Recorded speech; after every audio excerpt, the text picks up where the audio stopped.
Okay, I'm just going to quickly go over Archimedes Principle. These notes are on Moodle, so make sure you check that out. And all Archimedes Principle is really, there's the posh word for it, the posh statement. But all it is really is like when you sit in the bath, that's where they reckon he came up with it. When you sit in the bath, full of water, obviously, you sit in it and the water comes up because you're displacing your own mass of water. That's what Archimedes' principle is. Right. So the posh one is, because you have to say it somewhere in an assignment, the posh term is all of this. When a body floats, the weight of the body is equal and opposite of the force acting upwards on it. Which really means if you've got something floating in water, the weight of that object is going down, and the upward force, the buoyancy force up, has got to be equal to that as well. Obviously, one's coming down, one's coming up. So the force coming up is called the buoyancy force. That's where the term buoyancy comes from, it's buoyant. Or it's called the upthrust force. And all it means is if you've got a weight coming down, so it could be the weight of a ship, right? Weight's coming down and there's got to be a buoyancy force or an upthrust force coming the other way to keep things afloat. Okay, the more weight you've got, if the buoyancy force doesn't equal that, the thing's going to sink. But first of all, we need to consider a thing called pressure at depth. Obviously, the deeper you are in a tank of water, this is a tank of water with a certain area. So the further you are down, obviously, if you're down here somewhere, down there, if you're swimming down there, there's more pressure down there because you've got more water on you or more gas or whatever it is. So we'll just call it water for now. So the further you are down, the deeper you are, which means there's more pressure. That's why people die when they go too far down, because the weight of the water squashes them. That's called pressure at depth. So the pressure at a certain depth is given by a formula. It's a nice, easy formula. So it's P equals rho GH. Pressure, density, gravity, height. So P is pressure in pascals. That rho thing, that weird P, it's not a P, right? It's a Greek symbol, RHO.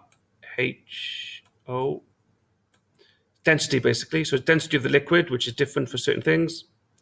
And H is water. So there's your H. So the deeper you are down, the more pressure you've got. Pressure, pascals, density, kilograms per cubic meter, gravity, which is 9.81. You should all know that, 9.81. Depth of water in meters. Further you are down, the greater the pressure. So for example, calculate the pressure 10 meters down in a tank filled with water of density 1020. So we need to find the pressure with 10 meters down, so H is going to be 10. The density is that, so we'll use that. There's the formula. We know that gravity is 9.81 and the height we know is 10. So very simple enough. We'll just do on the calculator. So is that times by that times by that. So 10, 20 times by 9.81 times by 10 will give me 1,000,62 Pascal or 100 kilopascal. I press the ENG, gives me that. So I've left that bit there off. So that's pressure at depth, nice and easy. Stop that. So now we need to work out this buoyancy force or this upthrust force. So here's my cylinder, a stick or something floating in water, so it's submerged and floating. So whatever that is, it's in water. Right, that's my area, the cross-sectional area. So there's the weight of this thing, whatever that is. And here's my pressure at depth. So there's a pressure down there, rho GH, like we've just done. And it's submerged this much. So we could work out the pressure at that point using that formula. So there's the formula again. So at the bottom of the cylinder, that's the pressure. But we need to work out the force. What is the force coming up? Right? There's a force pushing up, or there's a force coming down due to the weight, and there's a force pushing up, right, called the upthrust force or the buoyancy force, which we can work out. From previous times, we know that pressure is force over area. Right? We know that pressure is force over area. I've rearranged for force, so I've just brought the area up. So force is pressure times by area. So pressure is force over area, rearrange it for force. So force is pressure times by area. We're going to say that the cross-sectional area, so this could be a tube or a round bar, so the area would be pi r squared in that case. Right, but it could be, it hasn't got to be round, it can be any shape really, but A stands for area. So in this case, it's a cylinder, so we can do that nice and easy. But A just means area in meters squared. And I'm going to use this formula. So I know that's the pressure. So that pressure there is equal to that pressure there. So that pressure is that pressure there, which is what I've got there. So what I've done is put that pressure in there, which is rho GH. Pressure is rho GH. And there it is, rho GH, times by the area of the cylinder. Because force is pressure times by area. So force is pressure area. So the upthrust force, or the buoyancy force, or the upthrust force is rho GH times by the area. So the force is density, gravity, the height it's submerged, right? So how far it sticks in the water. And A is the cross-sectional area, whatever that is. And that is the formula for upthrust. Upthrust formula, which you need to take a note of. Right? Now, Archimedes Principle says whatever goes down goes up. So that's the weight of my thing, whatever that is, a cylinder or a bit of wood. So it's got a weight, mass times gravity. That's the weight of something, force, mass times gravity. So that's the weight of that cylinder, mass times gravity. So that's coming down, which means there's got to be a force coming up. And that force coming up is the upthrust force or the buoyancy force. So we've got mg coming down and we've got all of that coming up. What goes down's got to go up. That's why things float, because that force is being balanced out by that force. The weight's coming down and it's being balanced out by the upthrust force coming up.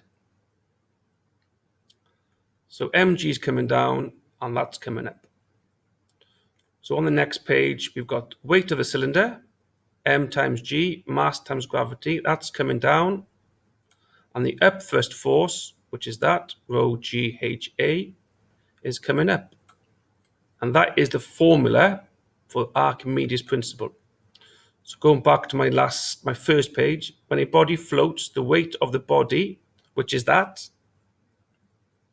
is equal and opposite of the force acting upwards on it, which is that. So mg is coming down and that is coming up. And that is Archimedes' principle.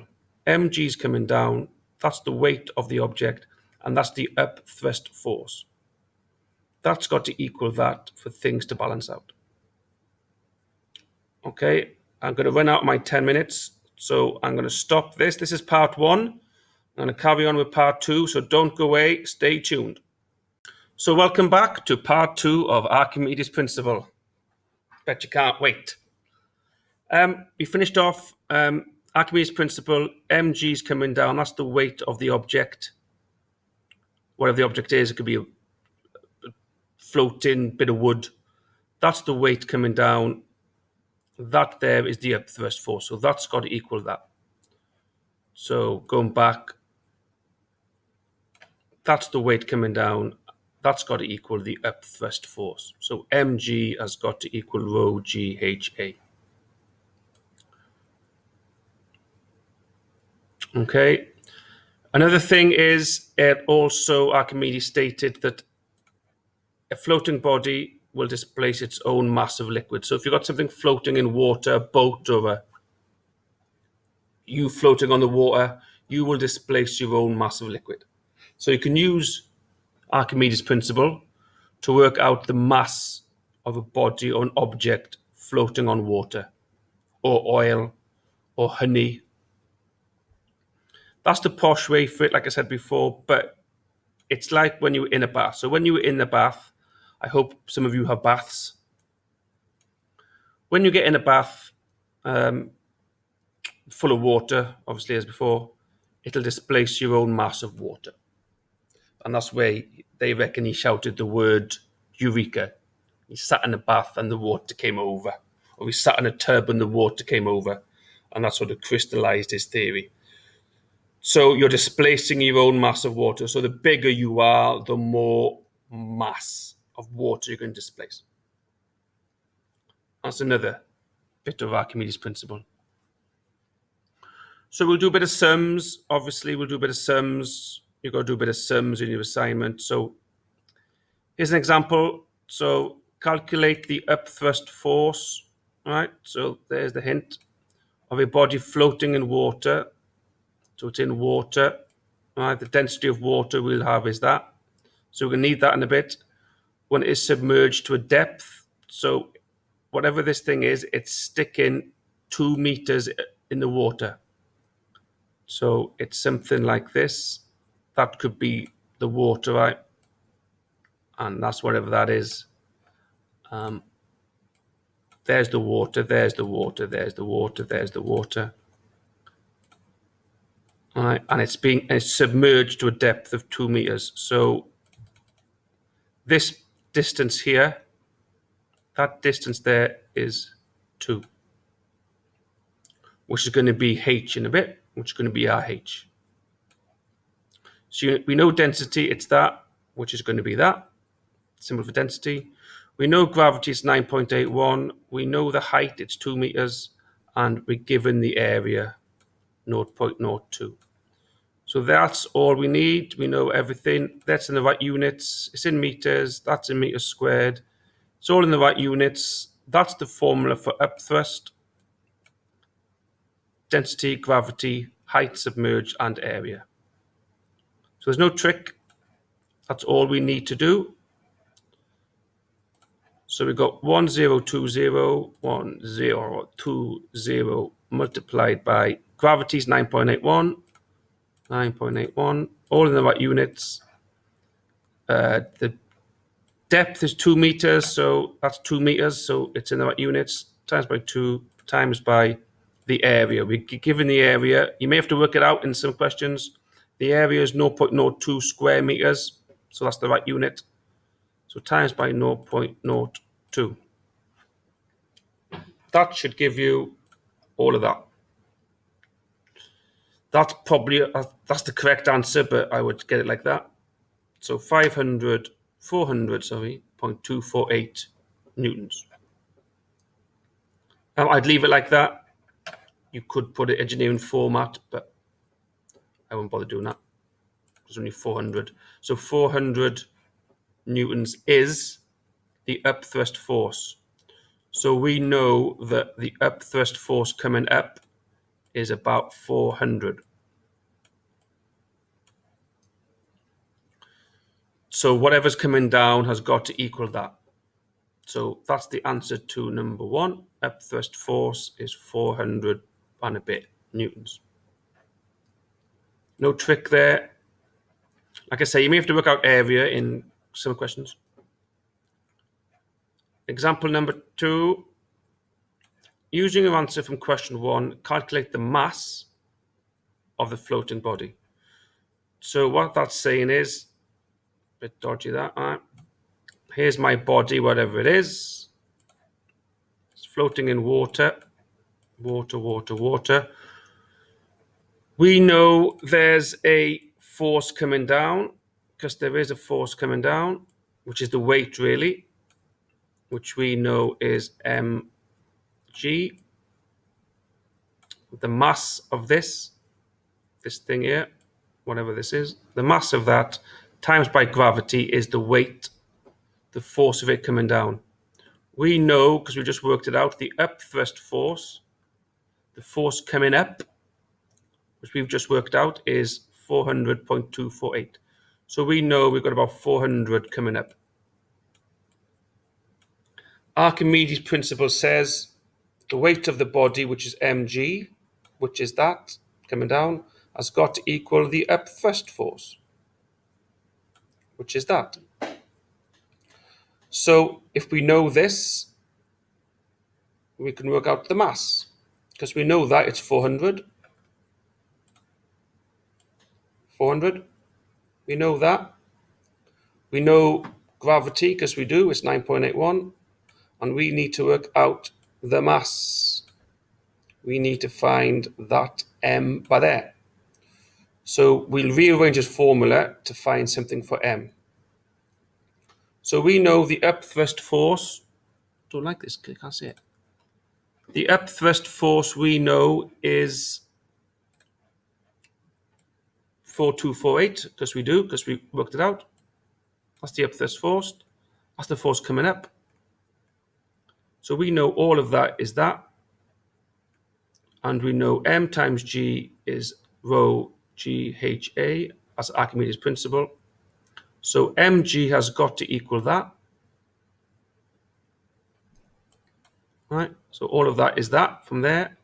We know m times g equals that, because whatever comes down has got to go up. So we need to find the mass. So all I've done there really is rearranged m times g equals 400. So I'm going to bring this down. It's times by g, so I'm going to bring it divided by g. So the mass is 400 and a bit divided by gravity. So I've just brought gravity down because it's m times g, so the opposite is division. I brought the g down, so m is all of that divided by g. So 400.248 divided by 9.81 will give me the mass of this thing, 400.248 divided by 9.81 equals 40.8 kilograms. So the mass of the floating body is 40.8 kilograms. And what that means is whatever this thing here is, the mass of it is 4.8 kilograms. So check yourself, right? We know that m times g has got to equal that. So we know that m times g, because we know m times g now, because we worked out m. So that times that has got to equal that, because it's got to. So just to check, so 40.8 times by 9.81 should equal 40.248. So we know that's correct. So that's the mass of the floating body. So we've worked out the mass of the floating body, and we've worked out the upthrust force on the floating body. Like I say, running out of time, spot on. Look, these notes are on Moodle. There is a question on it in your assignment, so make sure you have a read of it, listen to me talking about it, and see how you get on. Archimedes Part 2, over and out. Wedi Benny, North Star Plenty.